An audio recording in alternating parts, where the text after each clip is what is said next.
and welcome back to my channel. In today's video, you have my February wrap-up. I read 24 books in the month of February. Not quite as many as I had secretly tried to get to, but still a really good number. I met all of my goals. So let's first talk about some statistics. So we have here, again, 24 books, nearly, not quite 10,000 pages. I need to step this up because I'm a little behind on my page count goal. Hopefully March can help me with that. I read an average of 341 pages a day and an average page count for a book of almost 400 pages. Not too shabby. I did read some really big books this month, including this behemoth, Morgenthau. So my most read genre is fantasy. Is anyone surprised? No.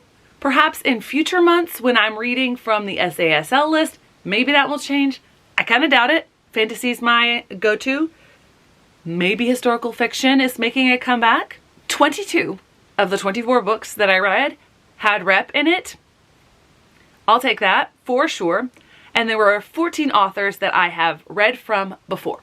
As far as the star rating goes, 3 of the 24 books that I read I did not rate. So I did take that out so it would calculate correctly. It is slightly lower than January. Again, I had some more 2.5 star rates than I did in January. So my overall average is 3.93, which is not bad. Historically, my average has been closer to 3.6. So maybe I'm learning my reading taste a little bit better. Yeah, took me long enough. So overall, 0 1 stars, 0 1.5, and 0 2 stars. That's good. I had 3 2.5 stars. I had 5 3 stars. I had 5 3 stars. I had 1 3.5 star. I had 5 4 stars, 2 4.5 stars, and 6 5 stars, including a favorite of the year. Of the 24 books that I read 15 physically. And that was because one of my audiobooks was a massive behemoth and that took me longer to get through. I read 7 via audiobook alone. That massive behemoth, I started off physically, then finished the audio. Hence I have 1 mixed media and I also have 1 ebook read. As far as series go, I started 5 series, although technically one of those series will likely not be completed. That is the graphic novel series for Run, which is John Lewis's memoirs. Of the other ones, one is definitely going to be completed. I'm looking at my books in front of me. Oh, one of them was my Buzzwordathon. One of them was that Run. One may have been Far Sector, but I'm really not sure. Oh, one was an ARC, Strike the Zither. I'm not sure what the other one is. I continued 4 series, but technically that's 4 books continuing the series, and 3 of those were part of the Graceling realm. Oh, one of the ones that I quote unquote started was my reread of the Graceling realm first book. I completed 2 series. One was my goal, and the other, I am not really sure. And then 13 of them were standalone. So that was a little over half, 1 over half. So let's go through the different challenges I've set for myself that I did indeed complete. First of those is clearing off my oldest TBR. I will not be making any progress on this goal in the month of March, but I did clear one off. Thankfully it was a fast read as well. As far as series go, I read the entirety of the Graceling Realm series.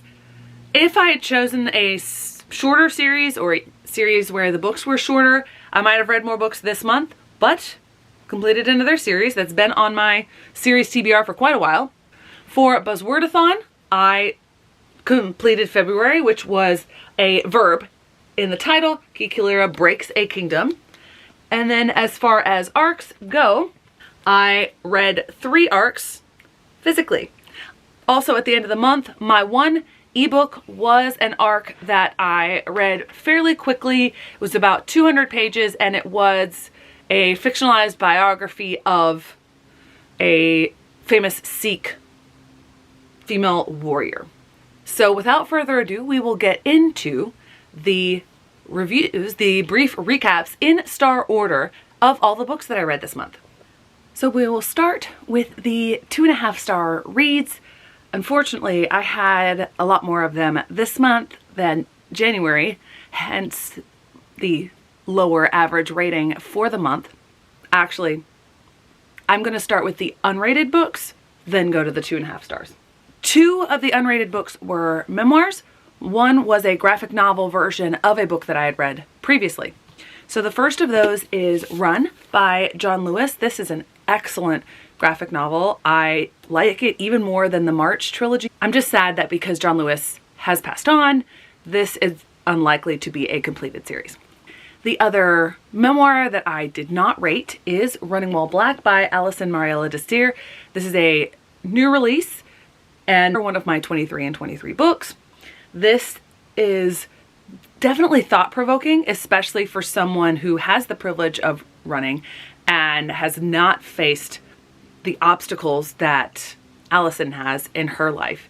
Definitely worth the read.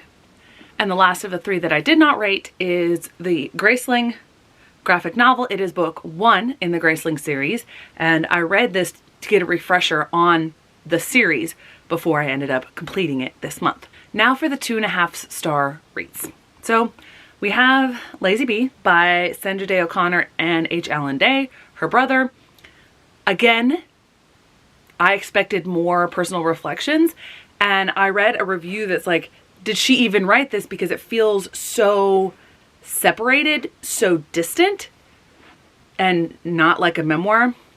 It read quickly. It wasn't a bad read. It was enjoyable, but overall, it didn't do that much. Then going out of order of the series, we have book 4 in the Graceling Realms series. This book lost the narrative focus on one protagonist. It had a protagonist, one of the perspectives, that I didn't really ever identify with, and it was very separate. I don't remember off the top of my head, but I believe this is the only one of the series where it's all in third person. This sort of separated perspective.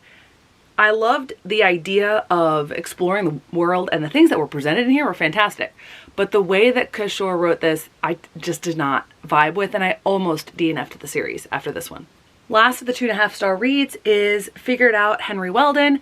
This is one of the arcs that I have in physical copy now that I read.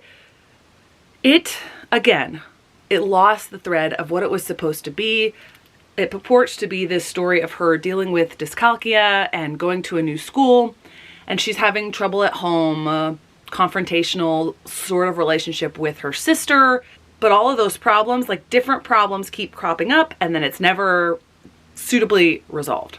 Next, we have my 3-star reads of the month. To start those off, it is one of my Book of the Month books. It is Someday Maybe.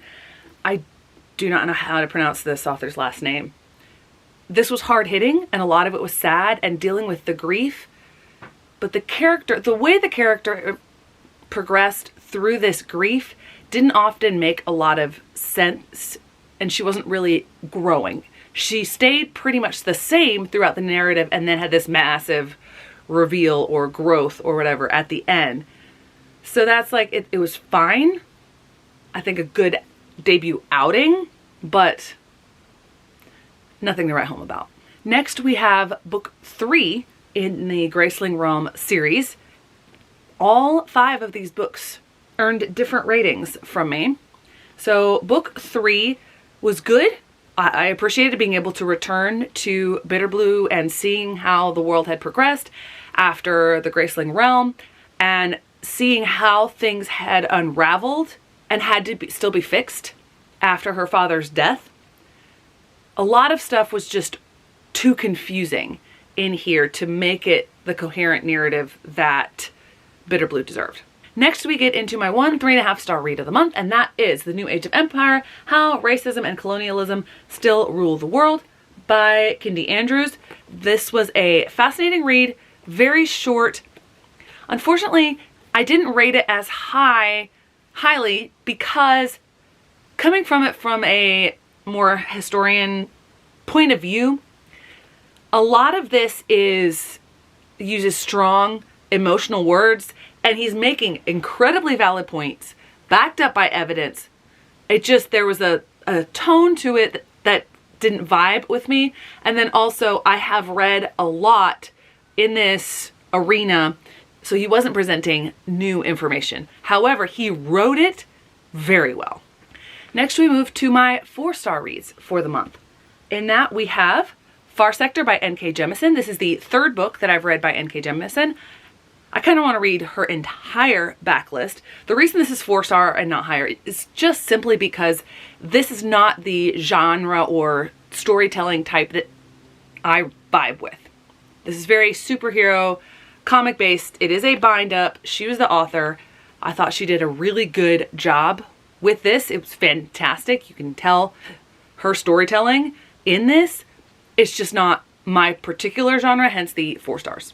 Next, we have another one of those arcs that I have the physical copy of, and that is Strike the Zither. This is ranked lower, even though I have every intention of reading the sequel, because the way that this ended, wow, so intrigued with all of this. Unfortunately, a lot of the narrative was fairly confusing and didn't necessarily go from step to step, especially when about halfway through things change dramatically. And when that first happened, I almost DNF'd the book because I'm like, what on earth is going on with this book? But then as they start to figure out what's going on and things start unfolding and coming together, it redeemed itself in my eyes. I will be picking up the sequel, but hence the 4-star. Next, we have book 2 in the Graceling Realm series, and that is Fire. Again, the reason it is lower ranked, well, I mean, it's the second highest out of the series, but the reason is because for most of the first portion of the book, again, very confusing. Kishore does this with her narrative where it's just not clear. What sold me on this book and kept it from being a 3 or a 3.5 star was that ending and the way that she builds the relationship between Fire and her love interest. So well done. I wholeheartedly was absolutely in love with this book by the time I finished it. Then we have this massive behemoth of a book that I need to get back to the library because it's a new book, so I didn't get as many days with it. Again, it was an arc that I got a copy of. If I'd known how long it was, I probably wouldn't have requested it, but I started off the month reading a little bit and then transitioned to the audiobook. This is just a stunning, well-researched tome on the Morgenthau family, specifically Henry Sr., Henry Jr., and Robert. So it's not going to be for everybody, but for this history buff, right up my alley. This is the last of the 4-star reads. Now we get into the 4.5 star reads, and with that we have Kiki Galera Breaks a Kingdom by Sangu Mandana. I had intended to read this book first, but ended up reading The Secret Society, The Very Secret Society of Irregular Witches first because of the my Goodreads project, and so I was nervous. But this is a completely different setup. So the setup for this, Kiki deals with a lot of anxiety. She is so troubled by this and wants to fix her broken brain. And she ends up drawing this kingdom based on South Asian mythology, and the kingdom comes to life and she ends up in the kingdom. There's this great found family. I loved all of the different character interactions, the different reveals. I was like, I want the sequel right now. This published last year, so I thought, I'm gonna have to wait for the sequel. But apparently the sequel also published last year, so I would pick it up rather soon. Last of the 2 4.5 stars that I had, Sea Sparrow, Greg Kristen Kishore. This is the last of the Graceling realm, and it is the highest rated. I'm so glad I stuck it out. I think what made this the highest rated is the main character, Hava. And Hava is such a complex character who has gone through such intense trauma at the hands of her father and everything that he inflicted on just about everybody. And most of this story, the plot, was not confusing. So there you go. You take that away, you give me my favorite character, and the relationships that build in here, fantastic. The largest section of all of my ratings is my 5-star ratings. And I think, pretty sure I found what may be a contender, what is a contender for my favorite book of the year. These are my 5-star reads. I have 6 5-star reads. So without further ado, here we go. First of those, A Mountain Called Uva. This is phenomenal. I raved about this in my recent reads. My mom has read it and loved it. It is just such deep character study, and it's so well written. Next, we have an incredibly hard read. It was quick because it was written in verse, but it's very difficult. And it's called The Door of No Return by Kwame Alexander. It's a middle grade book, again, written in verse. And if you know what The Door of No Return is, you can understand why it's so hard hitting.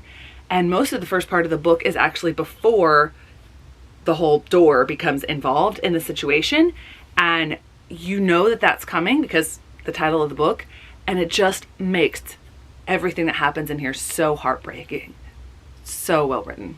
Next we have Angel of Greenwood. I read this in one day and it packed such a punch.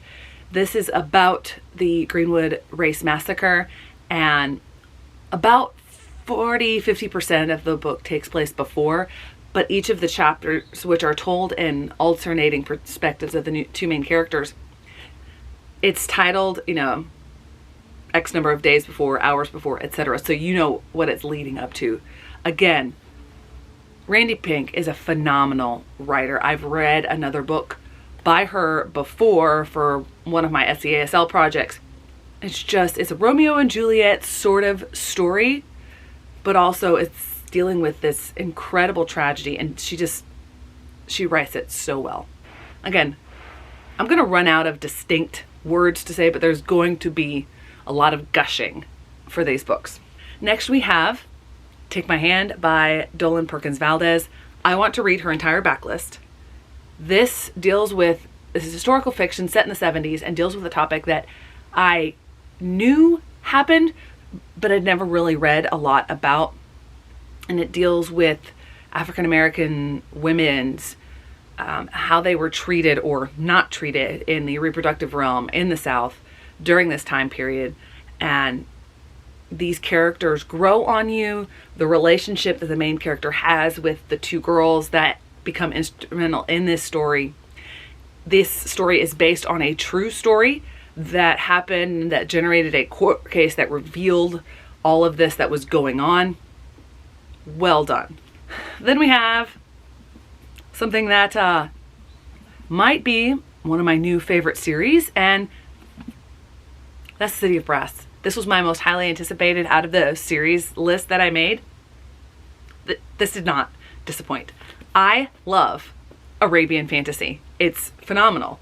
Just thinking about all the different fantasy that I've read and enjoyed, like we've got We Hunt the Flame, We Free the Stars, we've got Strange the Dreamer, I believe that's Arabian inspired. Now we have City of Brass, and I accidentally have 2 copies now of The Adventures of Amina al-Sarafi. So this tells the story of a girl, scrappy girl, orphan girl, living on the streets. She's kind of a con artist, and she's unsuspectingly actually connected to the jinn, or the devas as they call that. And something happens, and she gets sucked into this messy but really complicated and intriguing political plot in Daevabad. This is the Daevabad trilogy.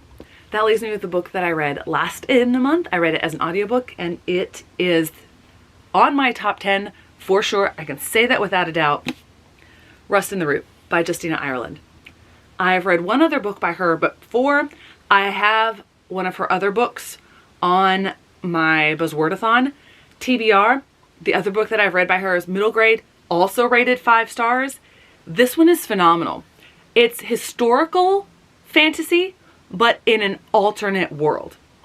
And the way that Justina Ireland infuses all of these historical events with the magic of this world is phenomenal, because the way that she infuses the magic reveals what's actually lying beneath these real historical events. And for someone like me, I eat it up.